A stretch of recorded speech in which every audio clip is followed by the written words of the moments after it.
Hi guys, this is Cinema Express. Today we have Sona Mohapatra with us, who's known for her powerful voice, both in her songs and in her opinions. Her great numbers include Bedardi Raja, Mujhe Kya Bechega Rupaiya, and my personal favorite, Ambar Sarya. Her documentary Shut Up Sona is streaming right now on Z5. Do check it out.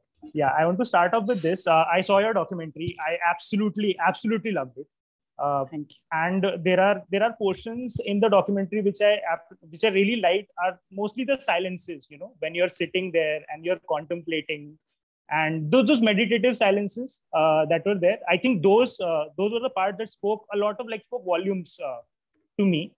I want to start off with this. How did you come up with the idea, and how did you decide this is a story I want to tell, and this is what this should be the documentary I should be making, of this is the story I should be telling? When did it start? When did the idea germinate? When is very specifically literal. I was on a hospital bed post surgery. I'd had a tumor, and it gave me some kind of a self-reflection time which I had not had in over a decade.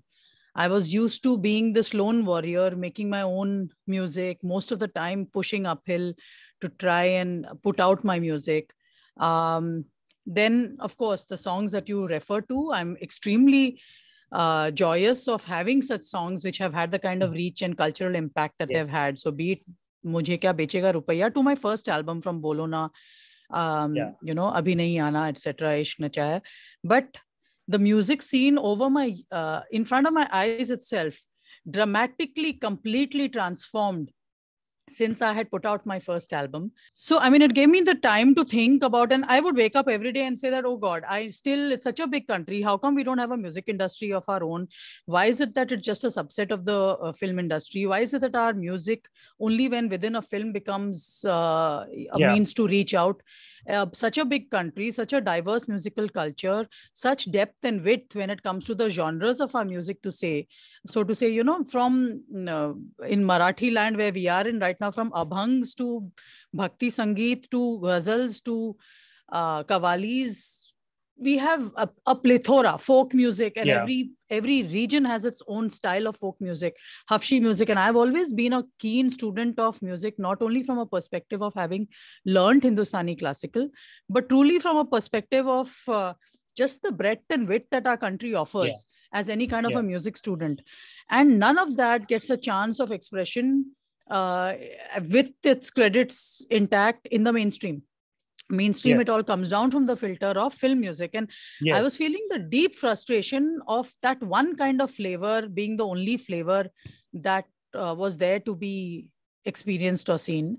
And at that point of time, I also came across some very startling realizations about the lack of feminine perspective in mainstream music, which is shocking considering we are a country of Lata and Asha in the past. But in the last 10-15 years, the numbers indicate that there aren't enough songs being written for women, or the feminine perspective is almost vanishing from the mainstream popular culture, which is deeply regressive, if you may notice.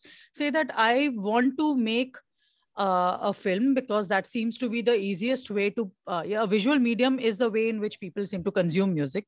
So my initial idea was, I am going to sing my heart out. I'm going to take you through the length and breadth of our musical heritage through my film.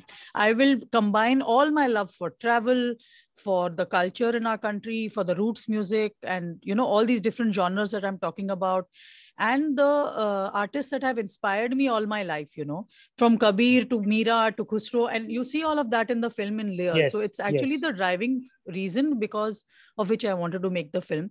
It so happened that so much was happening in my life during the making of the film that found its place, because there is never a script or a design by which a documentary is shot. It's meant to be authentic. It's a fly in the wall documentary, and we were capturing things as it was actually happening real time.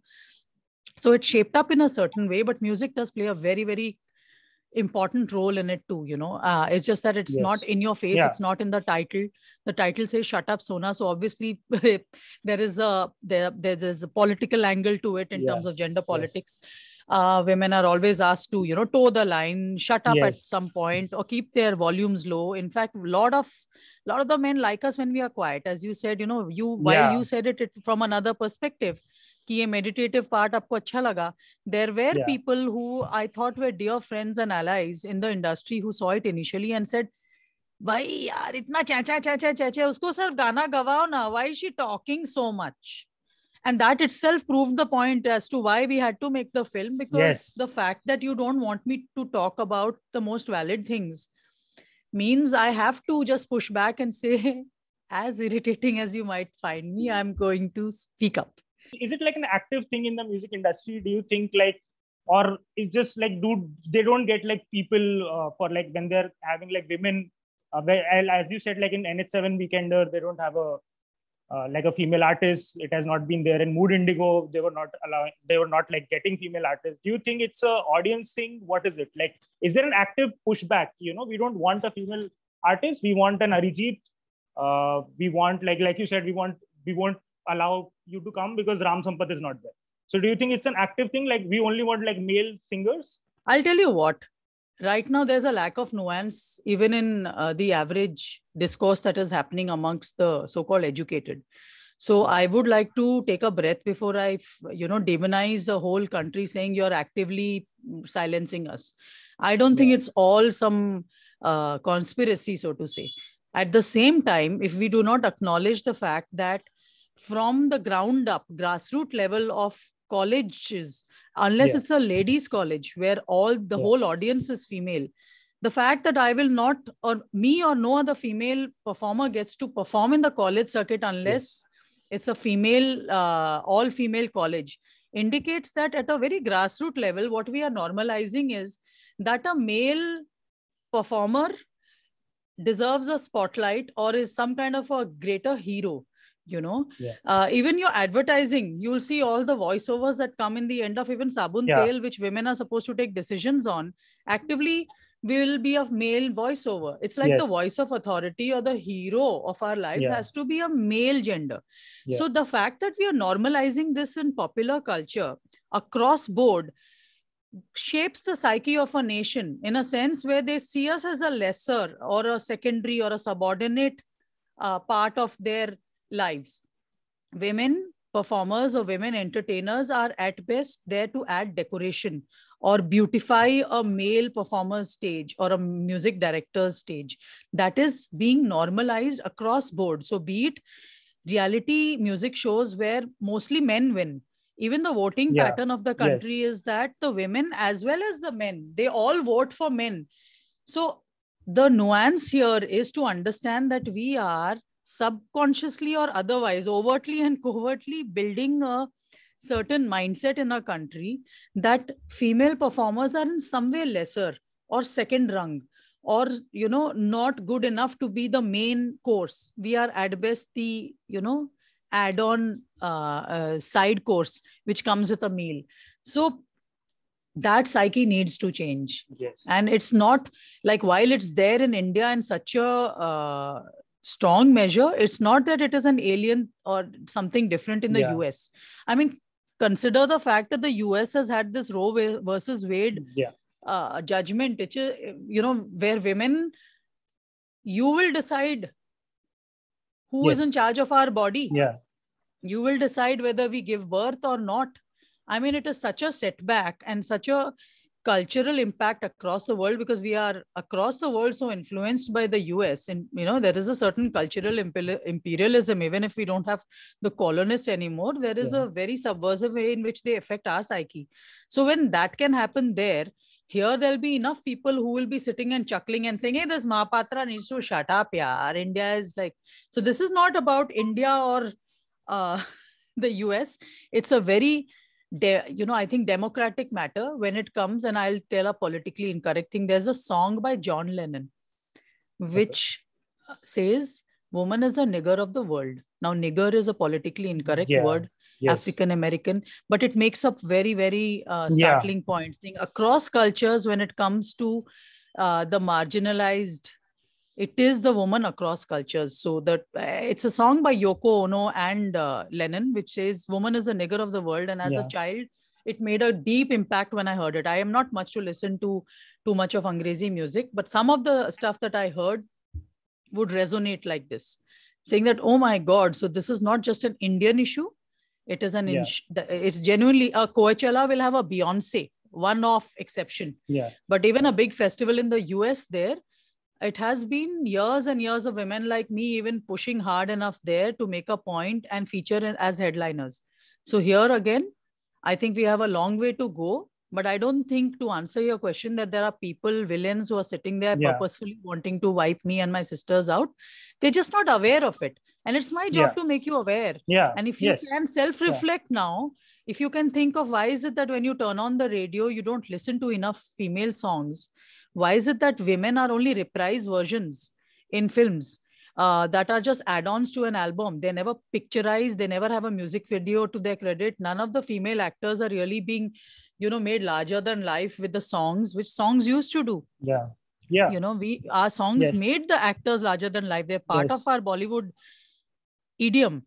But the fact that now, I went and sang a song for a film called Airlift. Soch. It's quite a hit song, It's a Punjabi song which was recreated by T-Series for the film. I sang the song. It was immediately after the success of Naina. Naina is a song in Khoobsurat, which is hugely popular, Naina nu pata hai, Naina dikhata hai, Sanu kis galdi phir mildi saza hai. But despite the love that the audience gave the song, the immediate song that came after was Soch. But I was removed and immediately Arijit was made to sing this song. And I don't fault Arijit. I'm sure Akshay Kumar would have a hand, or the producers would think Akshay par hi picturize hona chahiye, whether it is a female pining for her lover being kidnapped or taken away or hijacked or not. Somehow every emotion should be expressed by a man musically. So having said that, I must tell you that I think I'm breaking that pattern for myself. I'm not waiting for others to do it for me. And today is also a very special day where I said, while we are not doing we're doing the Zoom interview. It doesn't really matter if I wear a lungi below or whatever, I could just come here and do this conversation with you. Yeah. I've been to newsrooms where people are wearing shorts below and one jacket on top. Yes. So having said that, I decided I am going to dress up in this glorious red sari to celebrate the fact that I am putting out a song. It's the title track of my film. It's called Lal Pari Mastani. Lal Pari Mastani. It's a spirit of red. And it starts with Kabir saying, लाली मेरे लाल दे जिथे देखा उथे लाल लाली वेखण मैं चली तो मैं भी हो गई लाल लाली ने ऐसा कीता मस्तानी दा हाल रग रग लाली प्यार दी लाल परी मस्तानी मस्तानी है यार दी लाल परी मस्तानी तन मन इश्क लपेट के लाल परी मस्तानी सबनु वाजा मार दी लाल परी मस्तानी. It is a call out, not only beautiful. Yeah, thank you. Very nice. It's a call out to my sisterhood. Also, it's a song in the same genre as Damadam Mast Kalandar, which is timeless. Yeah. When I sing हो लाल मेरी पट रखियो बला झूले लालन सिंधड़ी दा सहबन दा सखी शाबाश कलंदर दमादम मस्त कलंदर अली दा पहला नंबर. गला बैठा हुआ है, लेकिन ये गाना जो है गला बैठे This is so nice for me. This is like a personal concert happening for me. It's so good. So nice. Sound wise not the best, but let me tell you that the energy and the lalkar in Lal Pari Mastani, which is in fact releasing today, I have shot the music video across 17 cities and towns. आजकल अगर आप music video देखो तो वो कोई एक disco में ही थोड़े लाइट्स लगा के सब एक हुक स्टेप करते हुए नजर आते हैं, जो ठीक है, it's somebody's idea of getting the reels going, and that's the way to market music. So the creativity is all around people dancing to a song inside a room with a lot of lights. Mine is truly a love letter to India. I have traveled from Chittorgarh to the Mysore Palace to Vrindavan to, like literally the length and breadth of the country. And the video is in a sense, to me, the heart of the film. Not so much the video, the spirit of the song. And the video is in sync with the film.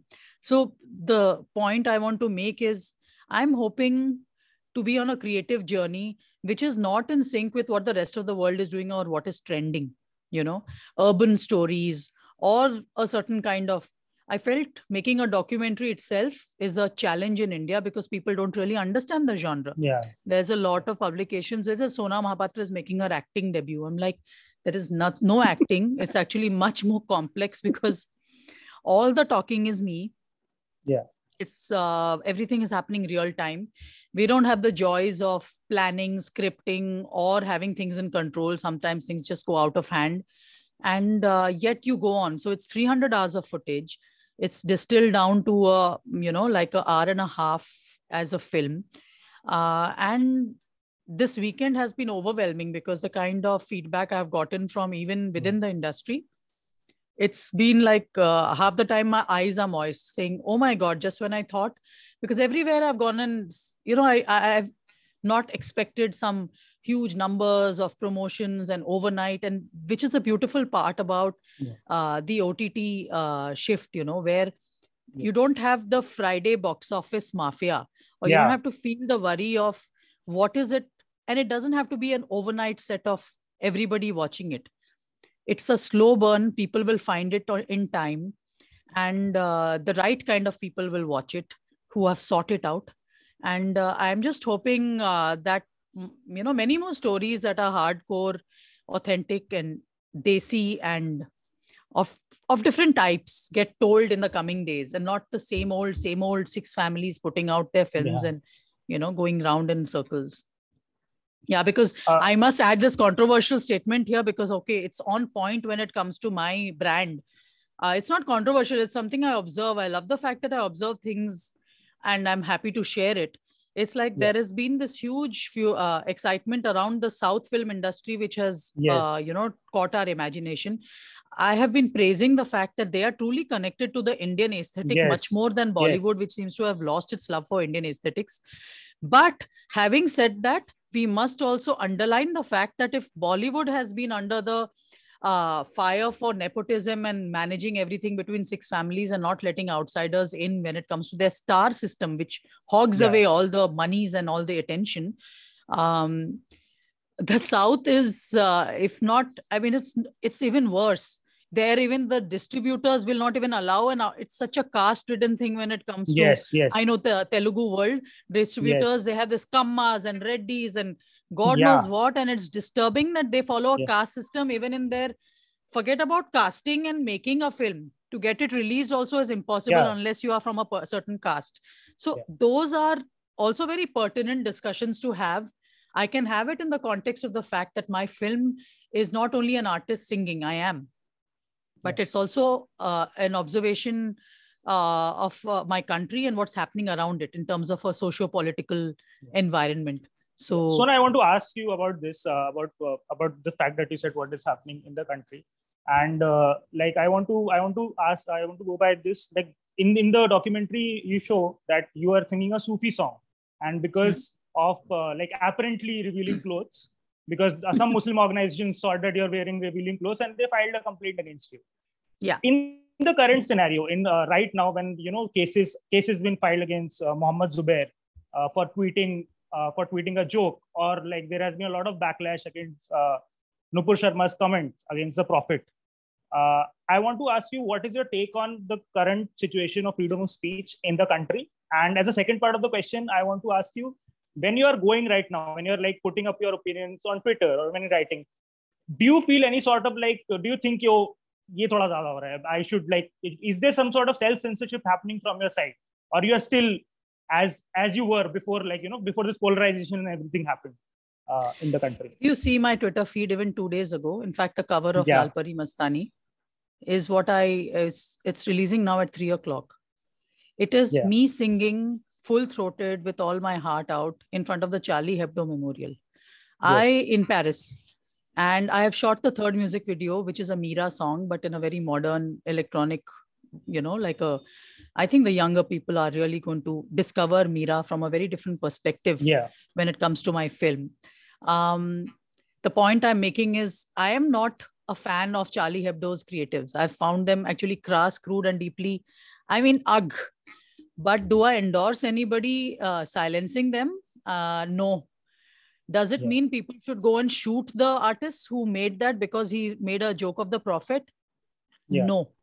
And I feel religion needs to reinvent itself with reform, to re-understand a concept and an idea. An idea cannot be, in a sense, be creating in today's day and age. I just feel it is, you may not like somebody speaking up or saying something, be it about religion or be it about anything else. You may express hurt, you may express being offended. You have all the means to express yourself right now in different ways, But to be threatening, to be expressing violence, of saying that we will in some way be enraged enough to kill you, shoot you. That is just not acceptable. And I just feel there is something, you cannot compare apples with oranges. I talk about the Bhakti movement. I talk about how even Hinduism required reform, be it for the sati or all the practices that were there, and which is women were marginalized when it came to the centuries of, in the Brahminical order of men were in charge of all the rituals. They were the ones who were the conduit between the divine and the human. Women didn't play a role there. We didn't have women priests. But guess what? A Bhakti movement emerged. There were reformers. A Mirabai came up. Akka Mahadevi came up in the south. There were so many saint women who came up because they said, we don't need this middleman. We have a direct connection with the divine. यहाँ पे विठोबा के लिए जब अभंग गाया जाता है, औरतें गाती हैं. It all comes within the Bhakti movement over the last 500 years, where the religion embraced a certain reform, saying it's not. And Meera wrote against Sati. She wrote very powerful poetry saying, मैं तो गिरधर की हूँ, मैं और आदमी के लिए क्यों अपना जान दूं. And Meera, the image of Meera is always like this, she's a Jogan and she's only, in the like she's only. But the point Krishna, I'm making is, I'll tell it straight up front, If Islam needs to relook in terms of its reform, the time is now. It's not about just feeling so offended all the time or feeling like a victim all the time. And I have enough and more friends, in my immediate world. And this is not anecdotal. I go and perform in a place like Muzaffarnagar ho ya Aligarh, jahan pe there is a diktat that, that time there was that CIA, whatever protests happening. So CA performs protests. And I was supposed to perform in a government mahotsav. So there was a whole story that went out at that point of time saying, government ka mahotsav hai, jo bhi aaye, hum log attend nahi karenge. And it's a heavily, the Aligarh Muslim University or something had some clashes in the morning. I put out a message on my pages saying, bhai, I'm a musician. My music is for all. One side told me, don't perform Nusrat Saab's Qawwali because abhi Yogi ji ka desh hai, or they will not like you. They will not entertain your Qawwali and your love for Sufi music. One side told me that, bhai, you shouldn't even perform there because nobody is going to show up. The mullahs have put out a diktat saying our community won't even attend. It's very dangerous for you to go. I put out a message on my book saying, listen, I'm a musician. I love the fact that music can heal and connect people. I'm going to perform. I'm going to perform even Qawwalis, and I'm going to do an ode to the Qawwali genre like I always do. I want you to show up.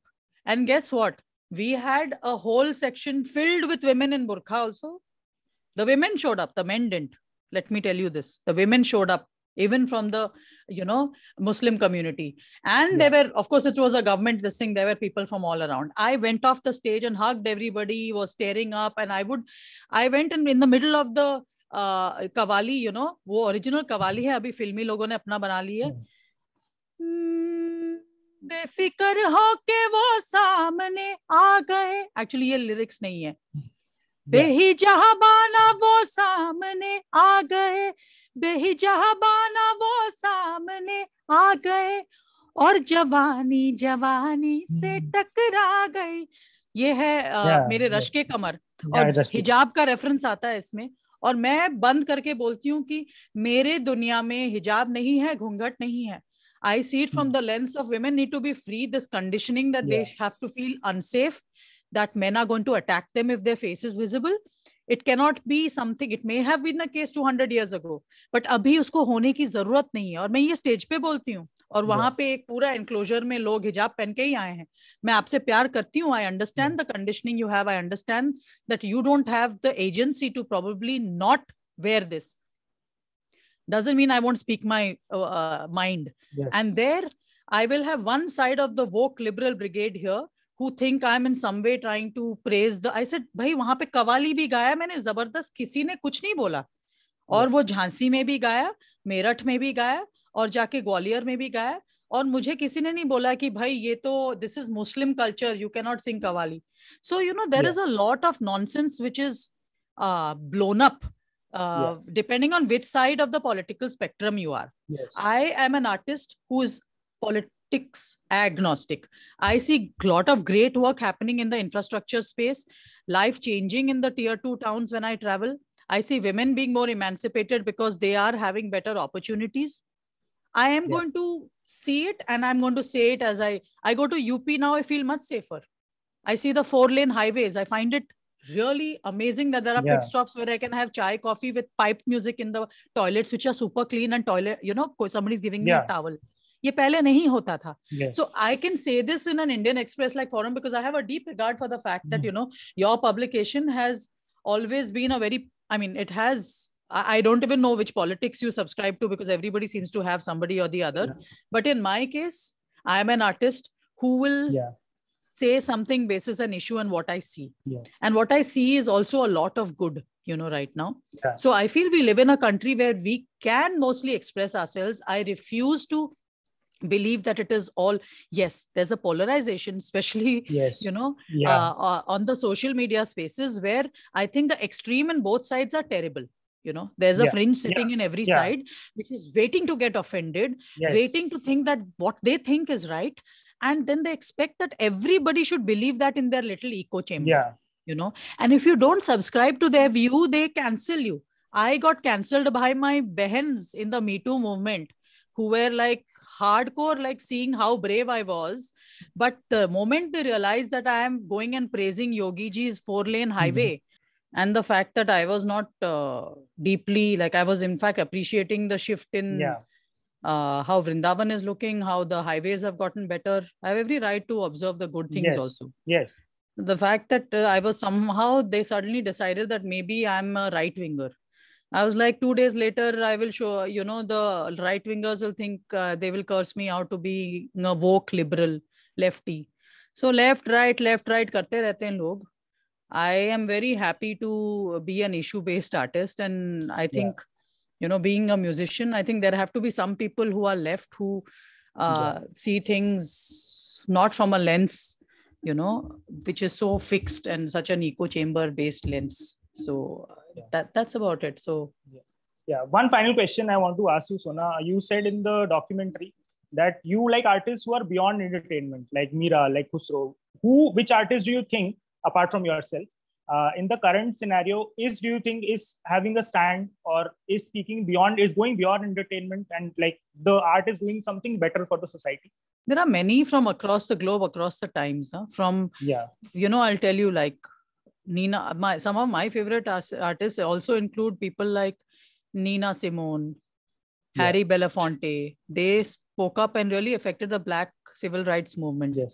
Out here we have Bant Singh. I mean, they are not in the mainstream but there are some incredible artists who have gone, and I think Guinea, what is her name, this Punjabi Dalit rapper who is fantastic. I've just had a very tough night yesterday, so a lot of the name there are incredible, even a band like Thaikotam Bridge, when they put out their music, there is a lot that they're telling outside of, and they are getting a whole stadium full of people take pride in their identity, in their language. There's a lot of stories of angst in terms of breaking the caste systems and coming towards a more egalitarian world. I've mentioned even TM Krishna, who did that for the Kacheri system in Chennai. It's a deeply casteist and elitist system, you know, where classical music was accessible only to a certain class. And he has played a big role in breaking those barriers. There is, you know, Aruna Sairam, who is Padma Shri. And, you know, the sad part is, no, she's the level of maestro who should have had a double Pandit kind of a title. But for women, we don't have Ustad or Pandit. We don't have such a great title, even now in today's day and age. So she calls herself Padma Shri almost out of rebellion, because they haven't even given her. But she performs the music of the Devdasis. And that in itself is I mean, we can have a whole podcast around the music of the Devdasis. So there are many, many artists definitely that inspire me from across the country. I am definitely not one, or, you know, I mean, I'm a very small one in the middle of all those people who have really stuck their necks out to bring about a change. And it doesn't only have to be from a gender perspective. There's so many aspects that can, you know, be brought into this. So there are, you know, even when an Indian Ocean goes and makes Indian band last that long and gives you pride in the Indianness of their, you know, they will sing a song to Ma Narmada. I mean, you take a pride in your own culture and identity in a manner, and it's bottled with the coolness of a band and fantastic musicianship. I think even Indian Ocean plays a very special role when it comes to influencing people in a very positive way. So there are many. Who do I see immediately, like Bollywood names? I can't I mean, I can think of Lata Mangeshkar, who's you know, stood for copyrights, but in my particular peers, I honestly can't think of anybody standing for anything in particular with personality, or you know, sticking their necks out. I mean, maybe I'm missing some very crucial ones who've been up to something, but that's my bad. But otherwise there are plenty, you know. Thank you. On that note, Sona, thank you so much for speaking with us. My pleasure. Was a joy.